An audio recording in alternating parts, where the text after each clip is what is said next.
Good noon, all of you. How are you all?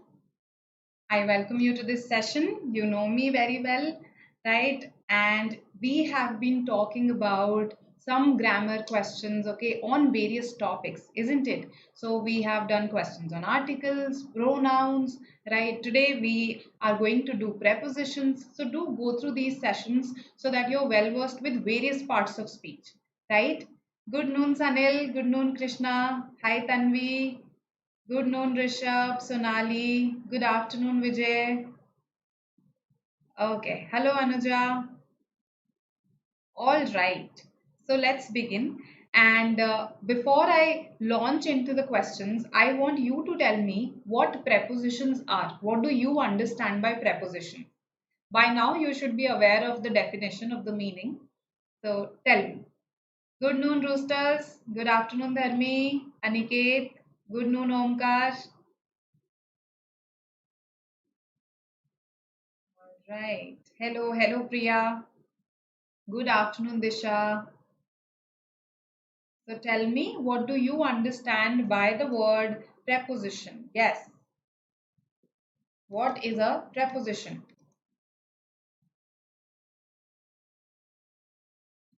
Tell me. Pre plus position. So are these position words? In, at, on, these are examples of prepositions. Correct.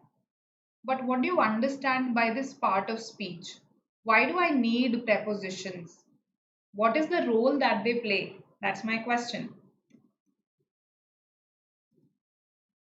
So, can I say that these are position words? Between, before, after, right? During. Can I say that these are position words? Describe the position of something. Okay. Position of what? Hi, Tushar. Good afternoon, Deshmukh. And the Omkar, they are articles. Bache, they are articles. They are not prepositions. Sonali, it tells us the relationship of a noun or a pronoun with another part of the sentence. Absolutely correct, Sonali. Absolutely. Okay. Sanil, they can show more than place or time. They can express other relationships as well, right? For instance, I always give this example of notwithstanding, regarding, right? So these are all prepositions, notwithstanding, regarding. Okay. So absolutely correct. When I use the word preposition, it means positioned before something. Positioned before something. So, what is it positioned before? Okay, it is placed before a noun or a pronoun. Okay, usually a preposition is placed before a noun or a pronoun, right? So, for instance, I am sitting on a chair. I am sitting on a chair. So here, this chair is the noun here, before which the preposition on comes, right? So this noun or pronoun is called the object of the preposition. It is called the object of the preposition. So in grammar, there are two types of objects.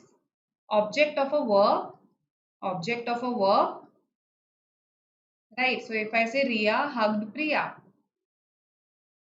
or Riya loves Priya, if I say that, then the object of this verb is Priya, right? So Priya is the object of the verb. Now, object of the preposition usually is the noun or pronoun that comes after the preposition, and it is governed by it. What do I mean by that?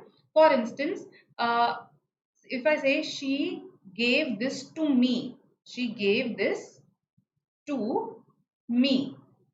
Right? We never say I. Why? Because the preposition to ensures that this is in the objective case, not in the subjective case. Right? That is why we say that, okay, this is governed by the preposition. So, a preposition, actually, when you describe the part of speech, you should call it a prepositional phrase. Prepositional phrase. So, what is a prepositional phrase? The preposition plus the noun or the pronoun. The preposition plus the noun or the pronoun, and sometimes you have other adjectives, articles, etc. in between. right? So this is clear to us that prepositions are not just position words. That's a misconception. They are not just time words. That is again a misconception. Fine, all of these are prepositions, but that is not what it is confined to. Okay, now a preposition comes usually before a noun or a pronoun and talks about the relationship of this noun or pronoun with some other part of the sentence. So, for instance, this on here talks about the relationship between I and chair. What is the relationship between me and this chair, right? This is what it talks about. Then, this here talks about the relationship when I say to me, right? It talks about the relationship of this. Let's say she gave the gift. She gave the gift. So it talks about the relationship between the gift and me, right? She gifted this to me, or she gave the gift. The better construction is she gifted this to me. So it talks about the relationship between this and me. Okay, this object and me. Right. So I hope now it is clear to you what prepositions are. Okay. And okay, to show its relationship with other words. Correct, Ankita. Correct, correct. All right. So with this understanding, let's look at some preposition usages. Okay. So preposition usage can confuse even the best of the grammarians out there, right? Why? Because prepositions a lot of times are not governed by logic, so to say. They are governed by convention, custom, tradition. So if a certain number of people, they started using a preposition in a certain way, then that usage became popular. That is how it works, right? So coming to a fill in the blank here, you have to tell me which prepositions fit in these two blanks, right? So a very easy question to begin with. Let's see what you say. 5 options, no negative marking. Good noon, Vicky, Vishal. Hello, sweetie. Right. Your first question आपकी screens पर आ गया है अब. Let's see what you say. So Shriyan says C. Good noon, Yash. Krishna says C. Okay. All right. Okay. Okay. Rooster says B. Okay. So I'm getting a lot of C's and I've got just one B. Okay. So Pratik made the books fall. Things fall off a surface. Fall off. It could be any kind of a surface, right? Fall off a surface. So the preposition that I need is not from. Why do we use from? Because we somehow try to translate it from, let's say, Hindi to English. Table se giradi. So we feel that, from should come. But things fall off a surface, right? So that is why off is the preposition that we need. And he did this during the lecture. Imagine the guts of this boy, right? So our answer is option C here. I hope everybody's got this correct. Yes, yes, yes. Most of you, almost all of you said C. Good. So easy question, the first one. Always remember it's fall off. Now, I told you, that most of the times, usually, why was I repeating the word usually when I said it comes usually before the noun or the pronoun? Because there are sentences where the preposition can come after the noun or pronoun that it governs, after the object. So this is one such question where see the preposition will come towards the end. Okay. All right. Let's see.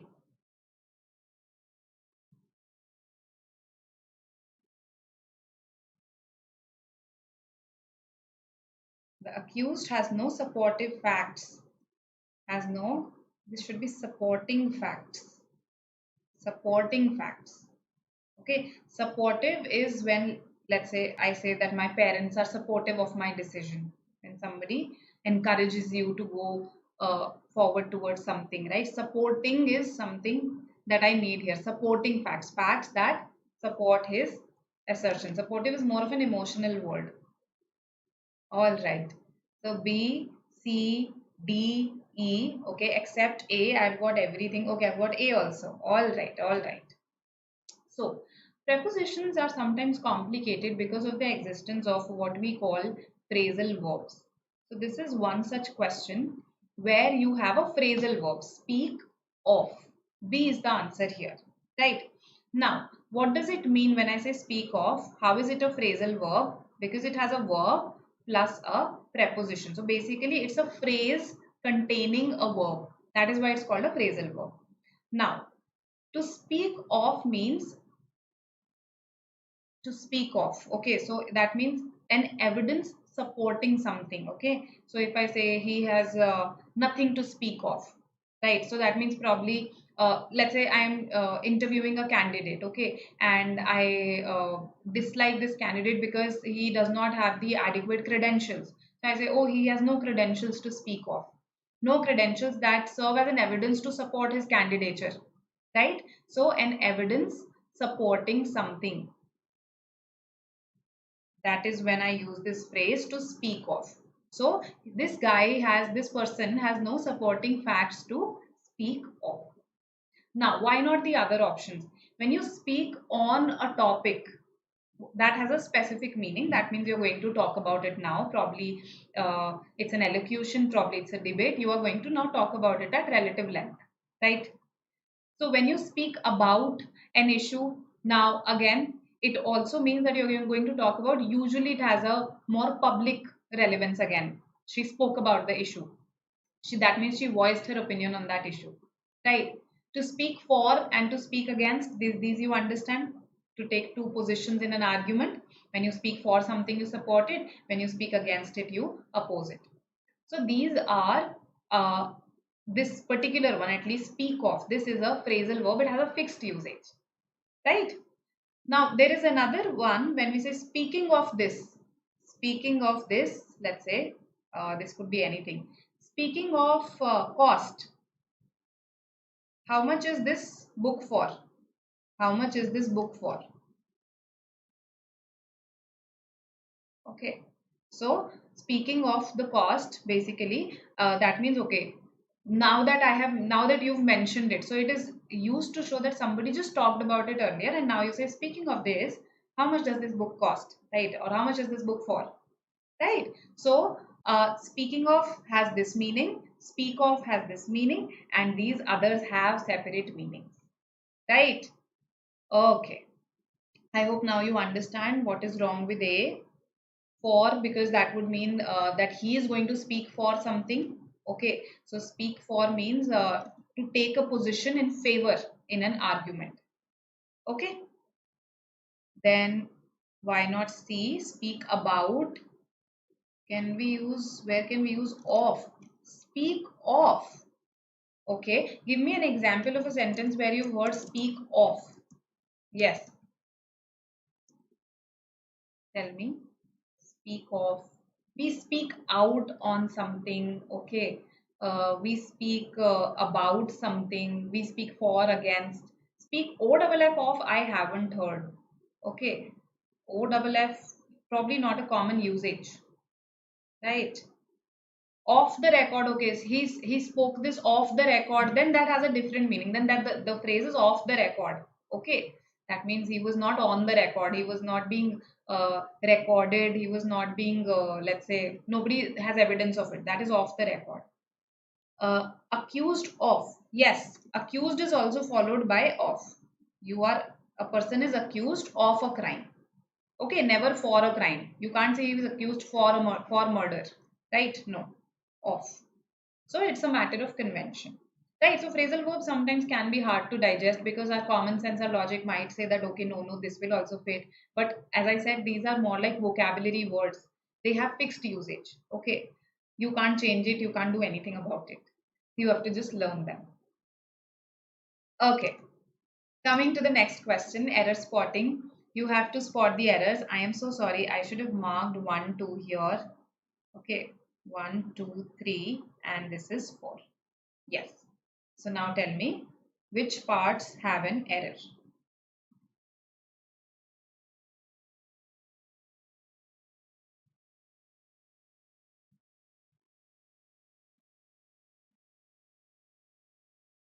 Let's see.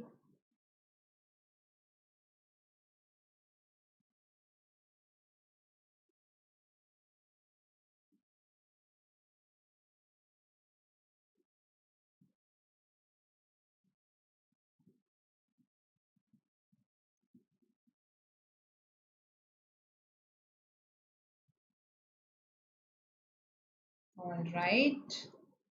Others, what do you say?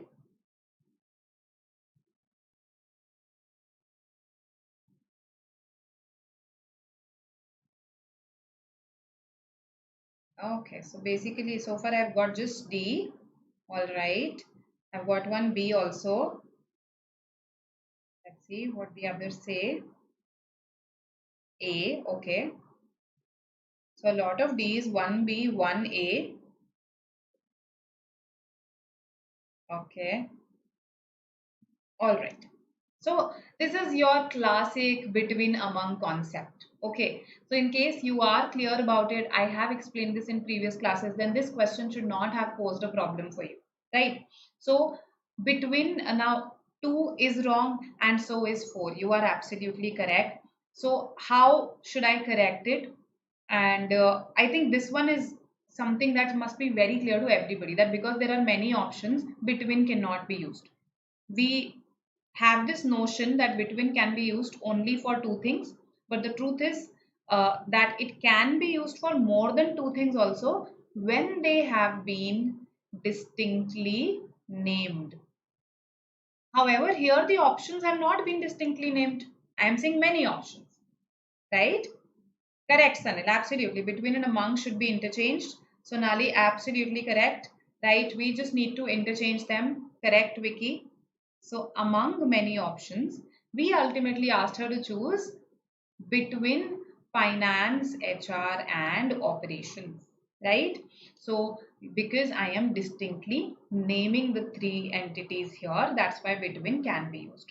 Among is used for more than two options when they are not distinctly named. But among cannot be used for two options, that is for sure. Right? So here it is 2, 4, and always remember that between is followed by and. Between is followed by and. Right? A lot of times I've seen students making this mistake. So if I say the doctor is available between 5 p.m. to 6 p.m. That is wrong. Between 5 p.m. to 6 p.m. It's either from 5 p.m. to 6 p.m. or between 5 p.m. and 6 p.m. Not to 6 p.m. Right? And can anybody tell me the difference between these two phrases? From 5 to 6, between 5 and 6.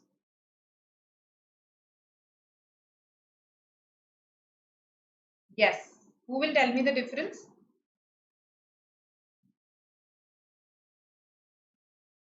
Okay, Rishabh, I'll explain this. Comma can come after HR. This is called an Oxford comma. I'll explain this. Phrasal verbs. Okay, I will pass this message to my team. Okay, pass this on to my team. Uh, between can be used. Yes, yes, correct, Vishal. Between can be. Okay. So when I say from 5 to 6, yes, inclusive and exclusive. Absolutely correct, Vicky. From 5 to 6 would include the moment of 5 p.m. and 6 p.m. Okay. And it shows that this guy will be available for the entire duration, right? From 5 to 6. Okay.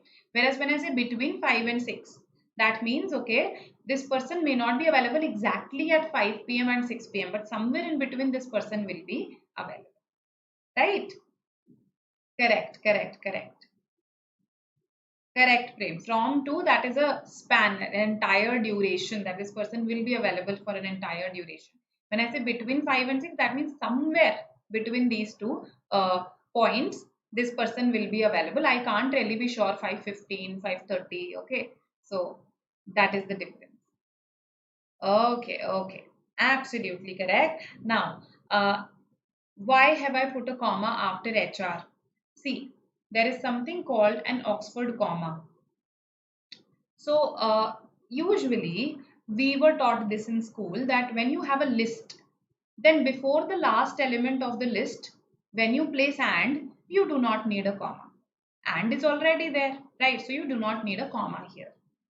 So, this is fine. If you want to remove it, you can remove it, because British English currently allows for both things. Okay. However, after a while, Oxford, I think Oxford University Press, it came up with this, that for added clarity, you can put a comma even before the last element. And this comma came to be known as the Oxford comma. Right? So, Why? What is the need? Why should I put when there is already an and? Because sometimes it avoids confusion, right? For instance, my one of my favorite sentences, I like my parents, Humpty Dumpty and Lady Gaga. Right? I also read this somewhere. I like my parents, Humpty Dumpty and Lady Gaga. Now, here, if I do not put a comma here, some person may understand it like this, that my parents are Humpty Dumpty and Lady Gaga. So I like my parents. Who are they? Humpty Dumpty and Lady Gaga. So in order to avoid such confusions, we put this comma before and we say I like these three sets of people. I like my parents, Humpty Dumpty and Lady Gaga. Now it's very clear that they are separate, right? So some grammarians say, you can frame a better sentence rather than putting a comma here. You could say, I like Lady Gaga, Humpty Dumpty, and my parents. Then the confusion would no longer exist. So you do not really need an Oxford comma. That is why it's currently a matter of choice and not really a matter of compulsion. Okay, I usually add it for added clarity. Hope this is clear to everybody. Right, right. Okay, all right, Aishwarya. Grammarly, yes. Good. Okay, let's come to the next question then, now that this is clear. Yes. So again, an error spotting question. You have to tell me which parts have an error, or if there's no error, then E is your option.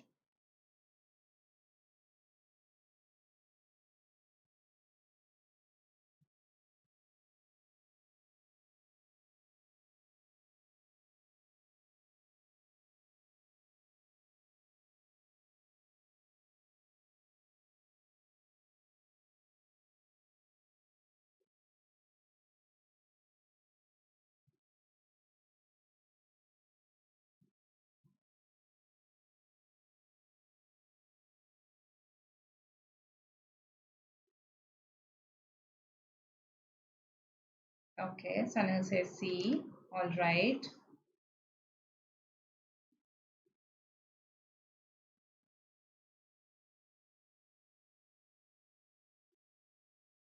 Others? C. Okay. I've also got D. What else? 2, 4. Okay. D. Okay. 2, 3. So a lot of C's. Then some D's, I think. Yes, some D's. 3 D's, I think. Okay. Okay. So what? So okay, give me the corrections now. Okay. C, D, E. Right. Give me the corrections. So everybody thinks that 2 is erroneous.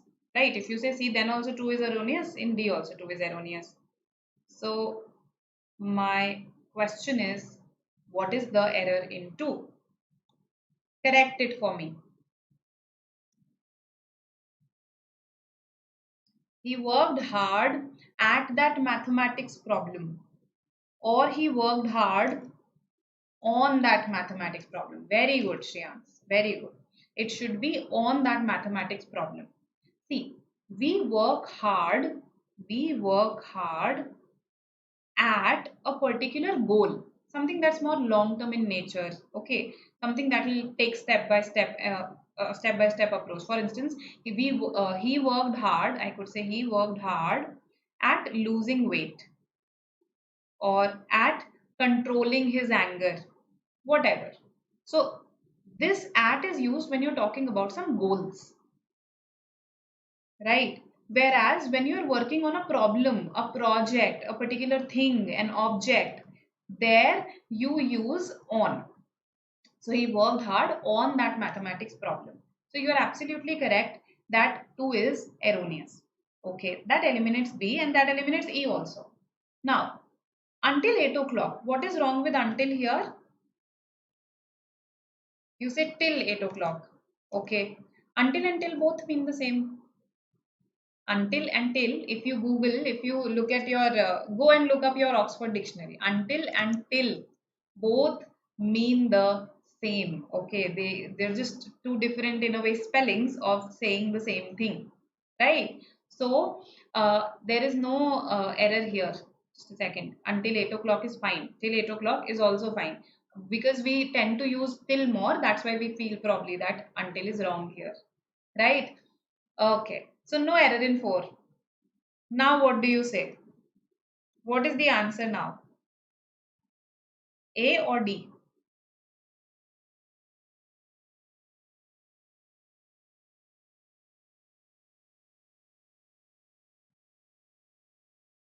Okay. A or D? What is the answer? Come on, quick.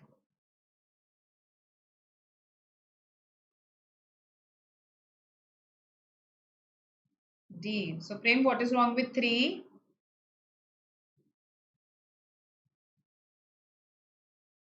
Yes, what is wrong with 3? 3 is fine. That mathematics problem is fine. This is your desk. This is a desk. Okay. It has some drawers, right? You probably keep a computer on the desk, right? But she sat on her desk here. She sat on her desk, or probably there's a chair somewhere here and she sat here. She sat at her desk. Okay. She sat at her desk. So 1, 2. Right? A is the answer here. I think nobody said A earlier. She sat at her desk. At her desk. Mathematic, no, it's mathematics problem. She was working on one problem. That, I'm saying that. So it was one problem.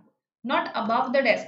Above the desk would mean she was, let's say, not in contact with the surface, but she was at a greater height. She was at a greater height. So desk, so if let's say this is the desk, वो ऐसे ऊपर कहीं थी ऐसे. That is what it would mean. So not above. At. At is an approximate location. At is an approximate location. So, okay, where can I find the manager? You'll find him at his desk. So, his location at his desk, not on his desk. Okay, I hope this is clear. So, I think we discussed something similar about table also. At the table, on the table, right? The same thing. Okay, then. Okay. So, A is the answer. Hope this is clear. Coming to the next question. Fill in the blank. Two blanks, so fill in the blanks.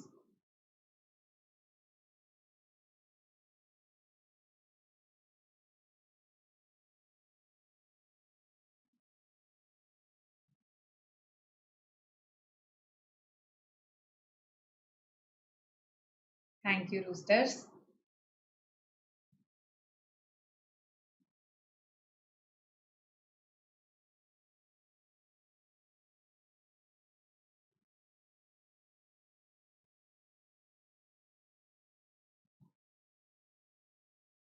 Okay. C. All right. B. What else?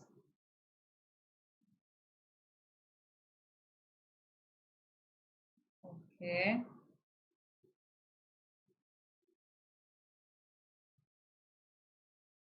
Two B's I've got. Okay.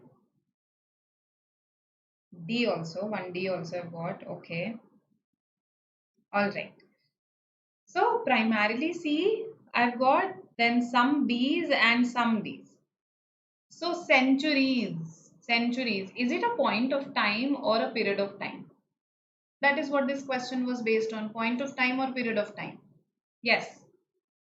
Centuries. This is not one point of time, right? Centuries.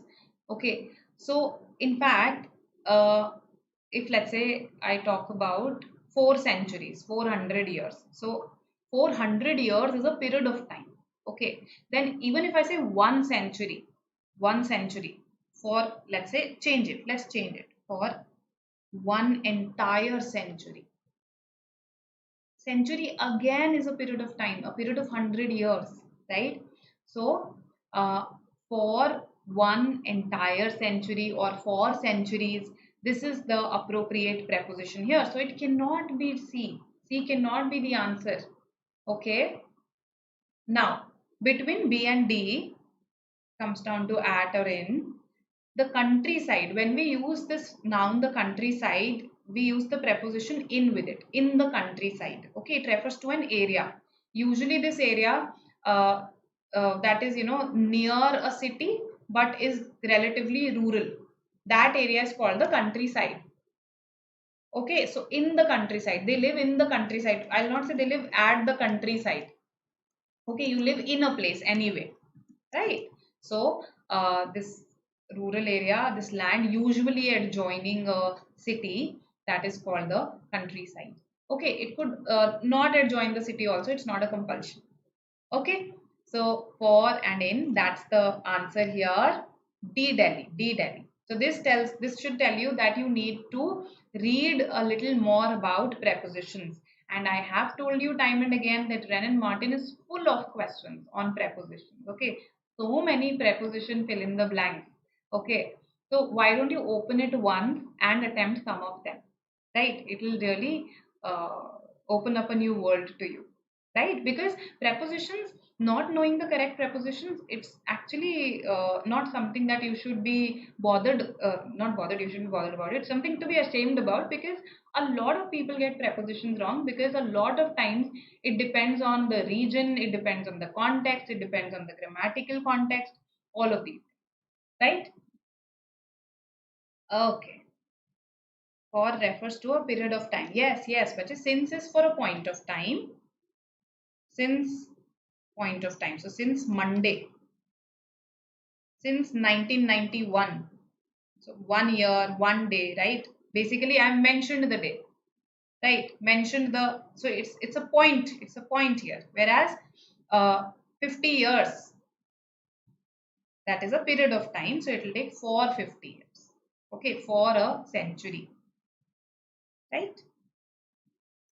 However, if let's say this is 2022, no, so 1922, then I'll say since 1922. Okay, since 1922. Since 1922, people have been living in the countryside. Hope this makes sense. Okay.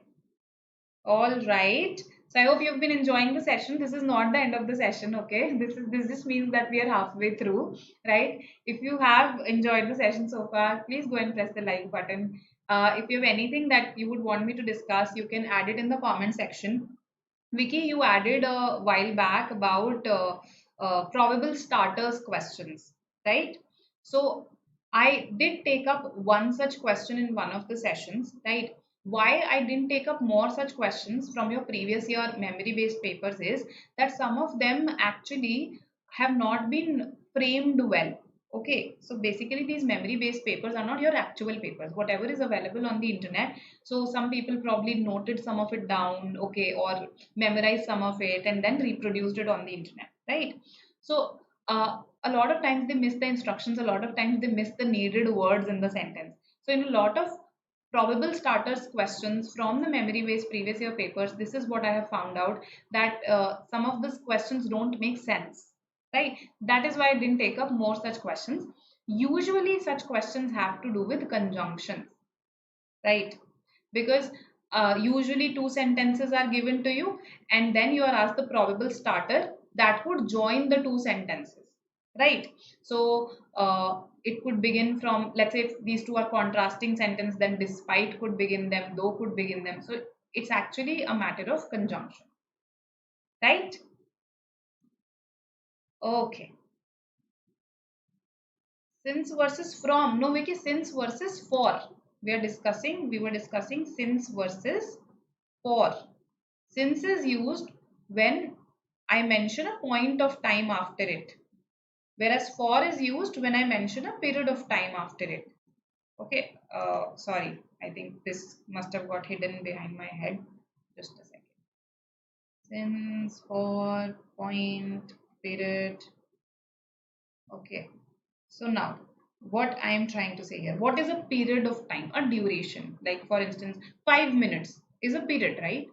If I say 1 hour, okay, for even though it's one, right? Some students get confused. They are thinking it's a 1 year, but it's a period, right? 1 hour is a period of time, right? 2 hours a period of time.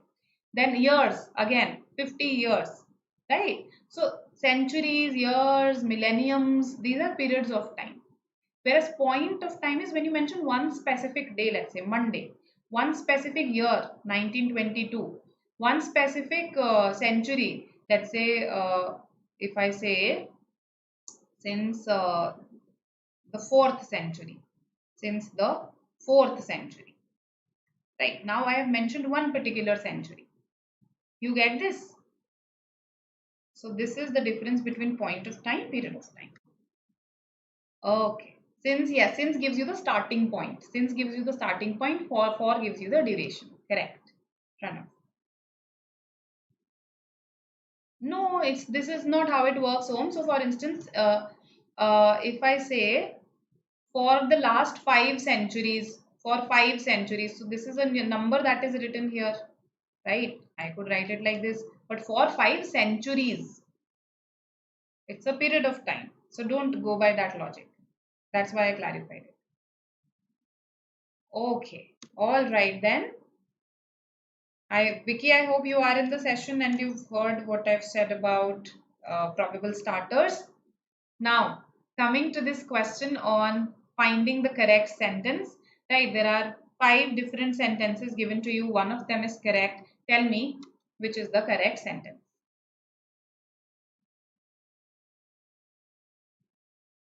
Yes, KSP, ask me.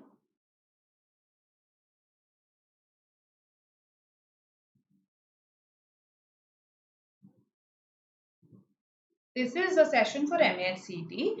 Grammar basically appears directly in your non-CAT exams. Okay, so grammar is useful for your non-CAT exams. I'm not saying it's not useful for CAT, because when you attempt parajumbles, you need to make grammatical connections. When you read, you should understand grammar well. So indirectly, it is important for CAT as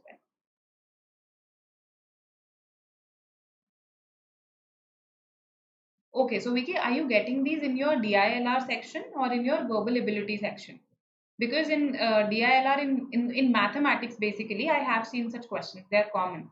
But in verbal ability, seldom have they appeared.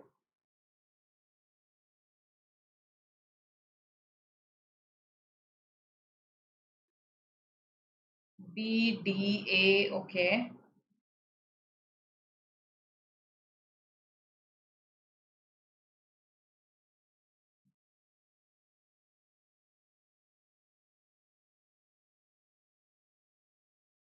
All right.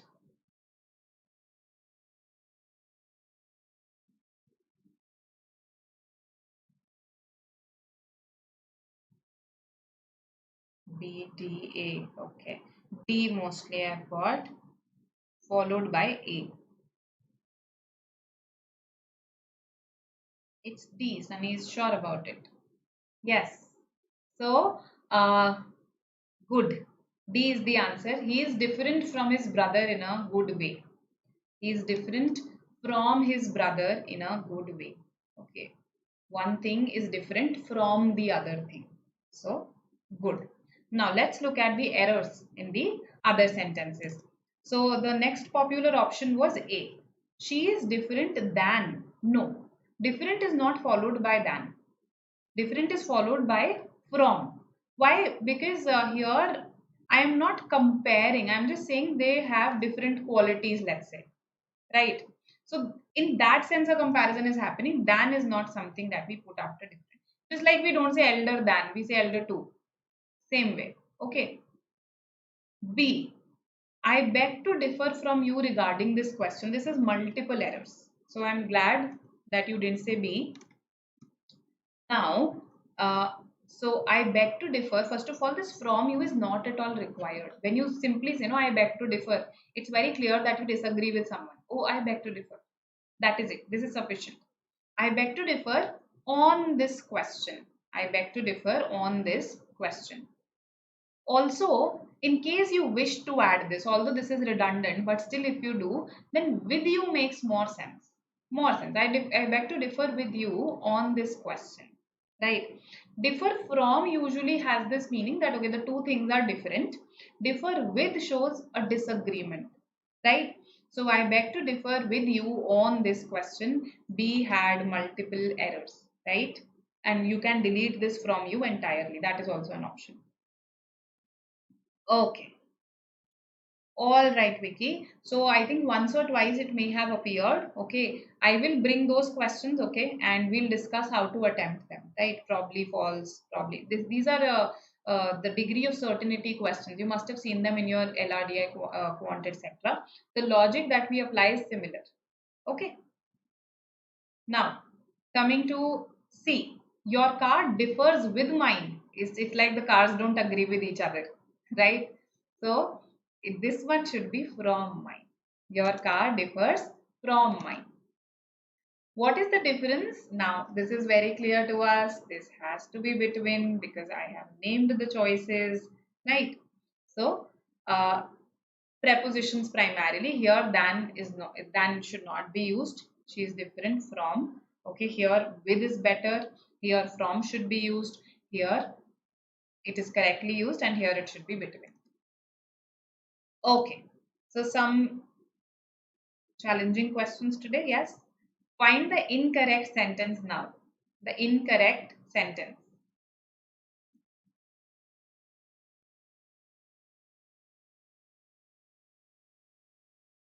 Okay.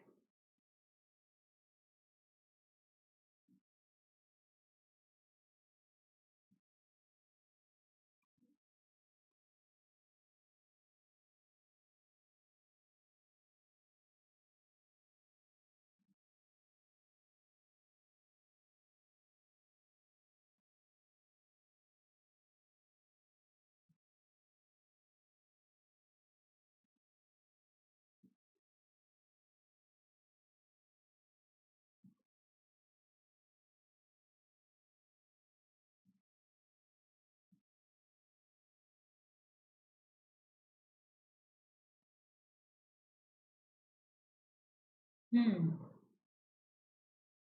D B. Okay. This is. I think this one is for the previous question. Okay. By the way, it's not legal to actually note down question papers. I said this, no, that in memory-based papers, somebody might have noted it down. That's not a legal practice. And that's why they're called memory-based, something that you note down in your head at the most, nowhere else.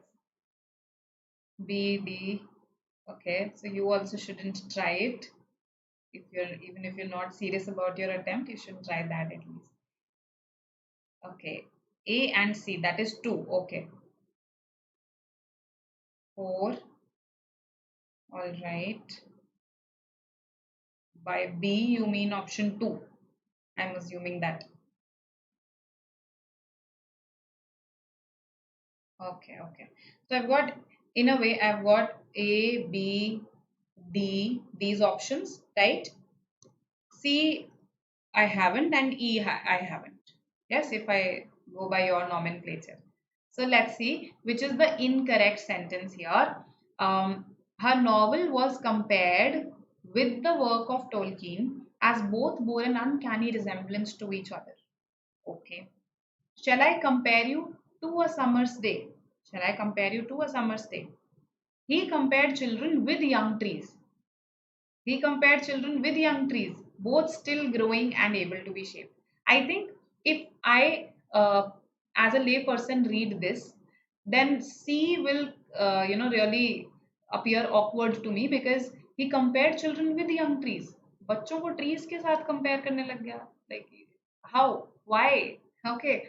So with does not fit here. It should be two because he's drawing an analogy. So whenever we draw an analogy, when we compare two things, not literally, here the comparison is about some of their qualities, right? So when we compare in that sense, when we draw an analogy, it should always be two. So B is compare. Shall I compare you to a summer's day? Right? Analogy. This is actually from a Shakespearean play. He says, shall I compare thee to a summer's day? Right? So B is correct. So 4 cannot be the answer. Right? C is wrong. So it's either 2 or 3. Either 2 or 3. Now, uh, let's look at it. Her novel was compared with the work of Tolkien. This should also be 2. When we make a comparison to show resemblance, that the two things resemble each other, then we should use 2. When we make a comparison between two things to show resemblance, then we should use to. So a novel was compared to the work of Tolkien, right? So this has to be to, both A and C, right? So those of you who marked B, good. All right, all right. I think Pranav was the first student to say B, Bangalore, if I'm not wrong. Abhijit was confused between B and D. I hope I'm reading this correctly. Vishal said B. Sanil said B. Okay. All right. All right. In to with should come. Rishabh, in which to? First of all, you mean B. No. With should not come. It should be to. Shall I compare you to a summer's day? It's an analogy. You are drawing an analogy. You're comparing a person to a summer's day. Right. So, and in analogies, in similarities, in resemblances, you use to. Okay. All right. Coming to the fill in the blank question, the drone hovered low, dashed the heads, dashed the guests. The second blank is really easy. So it's about the first actually. Okay. In other contexts, Shriyans, when let's say we are comparing but not drawing an analogy, or our purpose is to, let's say, show the differences rather than show a resemblance between the two things, in all those other contexts, actually within two, both are fine. Okay. It's only in these two limited contexts that we should use compare to only. When there is an analogy that has been drawn and when I want to show that two things bear resemblance to each other. Right? I hope this is clear. Shriyans, Mehak. Okay, Abhijit. All right, all right. My bad. A. Okay. So a lot of you say A.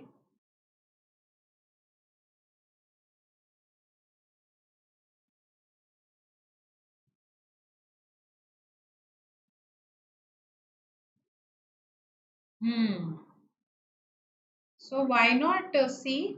What makes you reject C? Yes.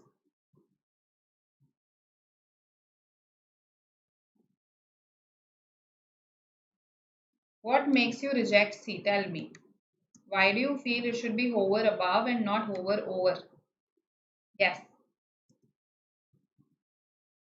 I think it's pretty poetic to say hover over. So it is actually C. C is the answer. Good, good, good, good. Now, the entire point of this question was to show the difference between above and over. Now, in a lot of contexts, they are interchangeable. But particularly when I want to indicate movement, I should use over. So here, hovering is a movement, right? Flying is a movement. So the drone, let's say, flew, right? So this is also movement. Jump, not in this context, but jump is a movement. So when he jumped over the fence, we never say he jumped above the fence, right? So he jumped over the fence. Similarly, the drone hovered low over the heads of the guests, right? These two can be eliminated right away, right? It cannot be on because on shows contact with the surface. So it was not sitting on their head. Okay, so it has to be between A and C is better because of movement. Remember this, right? The clouds are above us, right? The clouds are, or let's say this fan is above me, right? The fan is above me. Now, if let's say something is flying, jumping, hovering, it's a movement and I should use over for it and not above. Hope this is clear. No, no, no, no, Vicky. It's not related to the degree of distance. No. Besides, how will you measure what is near, what is far? We'll need mathematical measurements for it, right? Above, as I gave you the example, let's say this roof is above my head, right? The ceiling is above my head.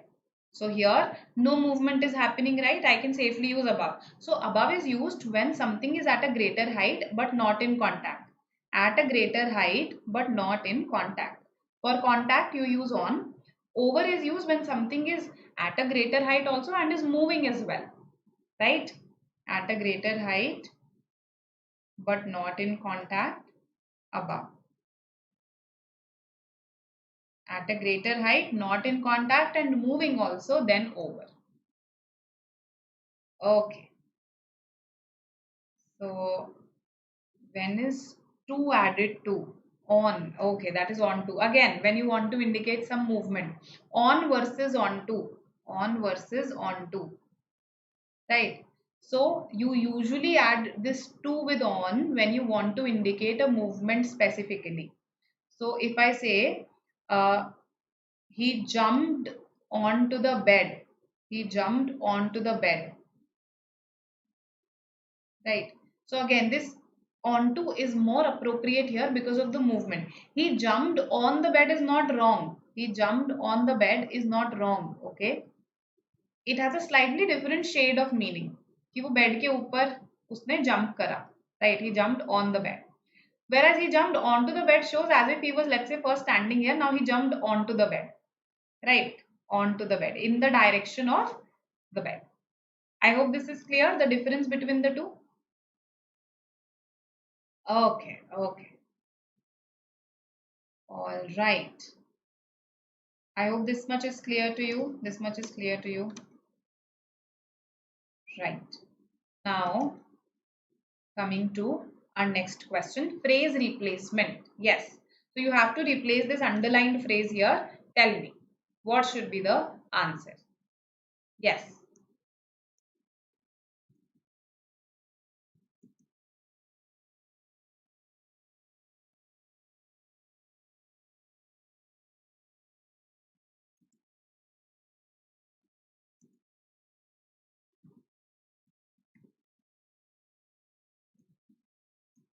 Let's see what you say here.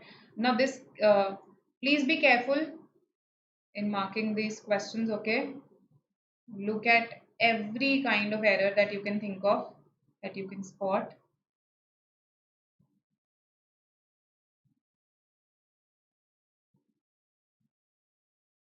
Okay.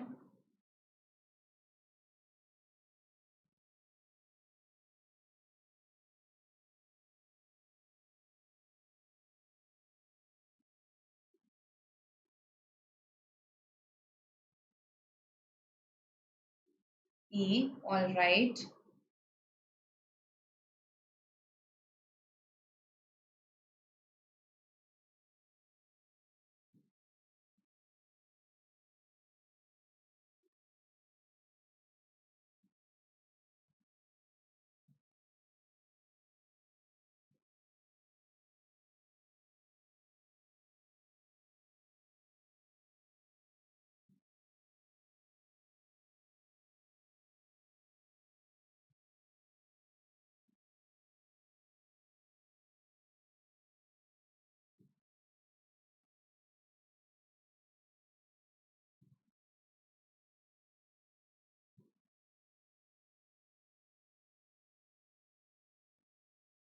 Okay. So far I've got E and some D's. I've also got one B, right? I've also got one B, right? So, here E, just a second, E, C, D and one B, all right. These four. So here the underlying part had multiple errors, right? So first of all, you had to realize that who is saving itself or themselves from a predator. Let's say it's one predator. Who is saving? The animals, right? Animals. So if animals is plural, itself cannot come here. If animals is plural, itself cannot come. So A and B should have been rejected. Now, C, D and E. Again, notice the difference here. To save themselves with predators, you would want, an animal would want to save itself from a predator, not with a predator, right? So, to save themselves with predators eliminated. Now, to save themselves from predators, animals cut off a part or shed a part. They don't cut it off deliberately, they shed it. So basically, there's a difference. It's like they are taking a knife and then cutting it off, right? And shed is that okay, they lose it in the process of saving themselves from the predators, right? So to save themselves from predators, animals shed a part, not cut off a part, right? Snake does not cut off its skin, it sheds its skin. Absolutely correct is the answer. Okay, now the part, see, animals leave the part of their body at will. Which part of their body? Why am I using the part here? Right? So it is incorrect. B is incorrect. Now, there was this discussion going on. I wanted to reflect on it a little and then comment on it about the fan, right? So you can say the ceiling fan is above my head because it is at a higher position than your head, right? It is at a higher position. The ceiling fan, the ceiling fan is moving over my head would be more appropriate because I am showing movement here. Okay, I am showing movement here. However, okay, just a short power outage. It's been really irritating. I'm getting an extra UPS. Okay, it'll be back in just some seconds. The ceiling fan is moving over my head. Now, of course, over is more appropriate here. However, the implication is that it is covering the entire area that is there above my head. It's covering an area. So, covering the area. Okay. Also, in terms of, um, let's say, where the ceiling fan is positioned. So, when you say over my head, no, it seems that you are a little near it. Yes, that impression comes, right? That you are relatively near it. It could, let's say, almost, it could touch you, right? Almost touch you. Whereas above gives the impression that it is at a greater height. That's why I said that the meaning of above is at a greater height. The focus is on the height, right? Whereas when I say over, the focus is on movement and covering an area. That's why this one can be nearer. This one can be nearer. This answers the question about far or near, right? So I hope this is clear now. All right. So with this, we can move to our next question. Yes, best way of writing the sentence. 5 ways of writing this one sentence are given to you. Let's see which is the best way.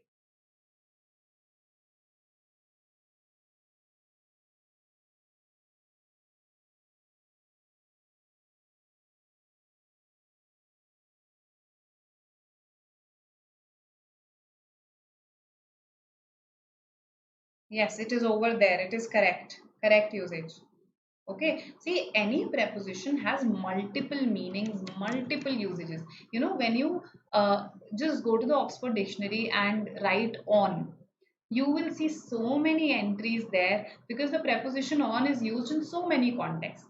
Same is the case for over, right? It can mean that extending upwards, right, directly upwards. It can mean at a higher level also. That's why it's sometimes used interchangeably with above, right? So there are multiple meanings for any preposition. It can also show direction, that okay, beyond a certain point, or basically over there. It can show that location. Correct.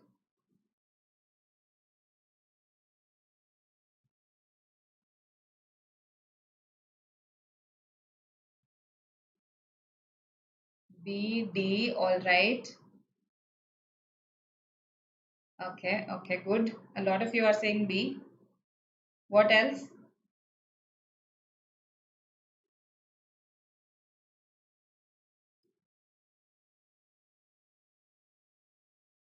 So, whenever a lot of you give me the same answer and I say good, that does not necessarily mean that all of you are correct. That actually means that, okay, if it's a difficult question, it's difficult for everybody. And if, let's say, in the exam, most of the people mark it, then a majority of them are going to lose their marks. That is what it means. Okay, I've got one A also. All right, all right. So good that I included this question. Let's see. A preface is wrong, right? I'm talking about a book ka preface, a particular book's preface, right? So it should be the preface. A should be eliminated.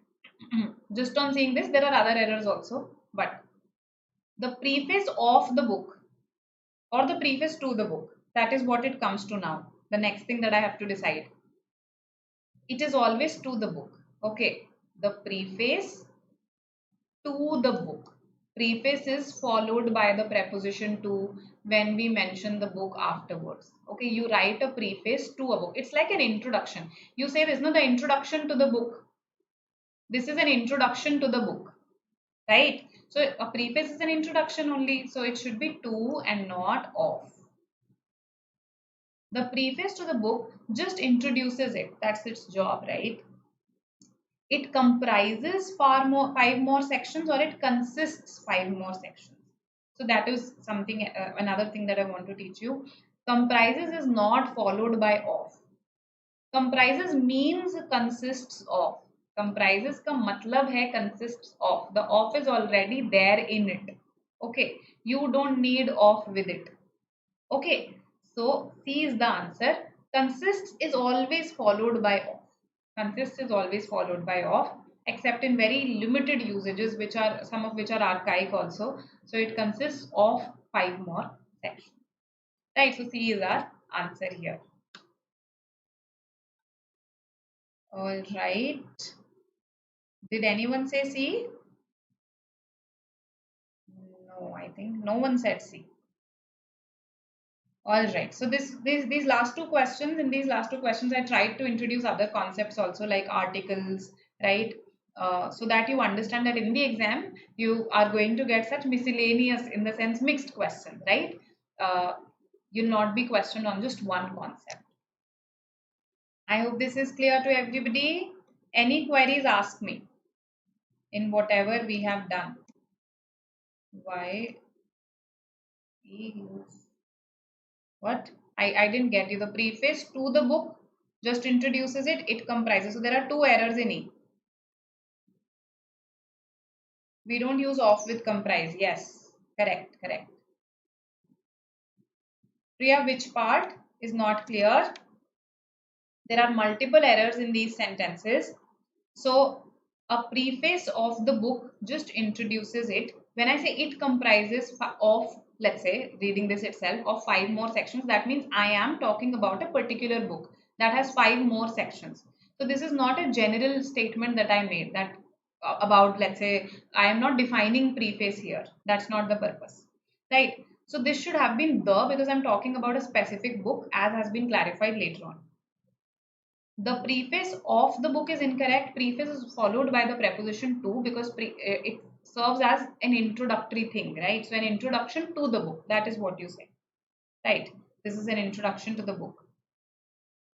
Now here comprises is correct, because comprises is not followed by of. So this is the answer. Consists is incorrect, because consists is followed by of. Okay, so it's all about prepositions at the end. Okay, on versus on to. Abhijit, so in MFCTC, you are anyway going to make flukes, right? So how to attempt them? It depends. So let's say out of 5 options, you've been able to eliminate 2 options, let's say, right? Now, in these 3 options also, you have your probabilities. Let's say you feel that the probability of this being the answer is pretty low. Then effectively, you are stuck between 2 close options. That's my judgment here. You're stuck between 2 close options.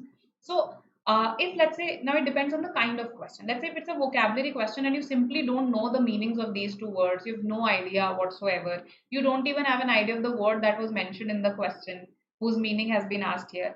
And you just mark one randomly and proceed. In case you have some clue, let's say this was a positive word and you feel that this is also positive, then go by your hunch, mark this. Right. So it depends on whether you have some clue about the answer or not. If you have some clue, then you'll make a calculated guess. If you have no clue, then you can pre-decide that यहाँ पर तो मुझे कुछ ही समझ नहीं आ रहा. Okay, for such questions, I'm going to mark B as the answer or C as the answer, and then you can proceed. Right. In grammar, if you know the concepts, then you will have some idea. So for instance, this everybody should have got correct, that I'm talking about a specific book. So a preface cannot be the answer here, right? Then here on looking at comprises and consists, this should have actually occurred to you that consists of is what is appropriate, and probably comprises does not take off. That is why we have such an option which has comprises only and not comprises of. Right. So eliminate as much as you can and then attempt the remaining, mark one out of the remaining one. Right. On versus onto. On versus onto, as I said, that on simply indicates contact with surface. Onto indicates contact with surface after some movement. Contact with surface after some movement or due to some movement. Okay, that is the difference. I hope what I'm writing is visible to you, right? Now, so for instance, if I say the car skidded onto the driveway, right? So the car was probably somewhere else. Now it skidded onto the driveway. Okay, so वहाँ पर पहले आई and then it skidded on that surface. और या skid होते हुए आ गई और उस surface पे. That's the idea. Similarly, if I say he jumped onto the bed, as I gave you the other example, right? Or if I say I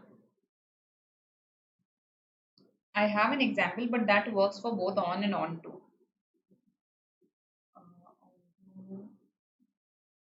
The driveway onto the road.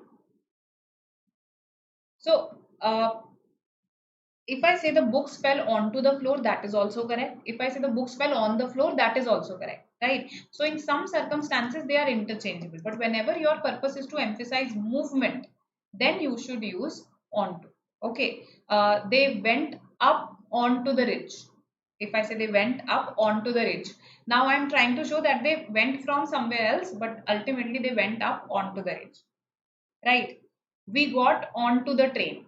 We got onto the train. Again, we got on the train is also fine, but onto emphasizes the movement aspect of it. Right? Along versus along with. Along the road. Along with is an additive phrase. Okay, along with is used to mean that, you are going along with someone, together with someone. That's what along with means. So it's a phrase of along. Along, on the other hand, is a preposition. So meaning that, let's say if I say she moved along the road, that means in the direction, in that direction only, on in a constant direction on that road. So she moved along the road. जहाँ road जा रही थी वैसे ही वहाँ वो जा रही थी. That's the idea, right? So these are the differences. If even if you, let's say, look up their meanings, no, these differences will be clear to you. Although despite both are used for contrasts, these are not prepositions, Abhijit, these are conjunctions, right? By versus through, Sonali, what particularly is there in your mind? Because they are two very different prepositions. When you go through something, okay, you cross that thing in the process. Whereas by refers to the agent of something. So if I say the murder was done by him, so he was the agent, he was the doer. So by, through, very different preposition. The car skidded on the highway. That means, okay, on the highway it did. But when I say on to the highway, that gives the impression, on to the driveway, which I used, that पहले कहीं और थी, अब driveway पर आकर skid हो गई. That was my aim behind telling you. Just like jumped on to the bed. पहले कहीं और था और अब bed पर आके jump कर दिया उसने. Right? So movement. All right. I hope this is clear. Okay then. I will see you tomorrow at 12. Right? We'll do some vocabulary based on root words. That is our agenda for tomorrow. Our focus will be on etymology. Right? So again, we'll learn some high frequency words. That's the ultimate goal. Okay. All right. All right. Yes, yes, Sanil. Yes. Shriyan's good. Thank you for clarifying this. Sanil, yes, if the car skidded on the highway, that means वो highway पर ही थी पहले, उस पर skid हुई है, then we can absolutely say that. Okay. Welcome, welcome all of you. See you tomorrow. Bye. Welcome.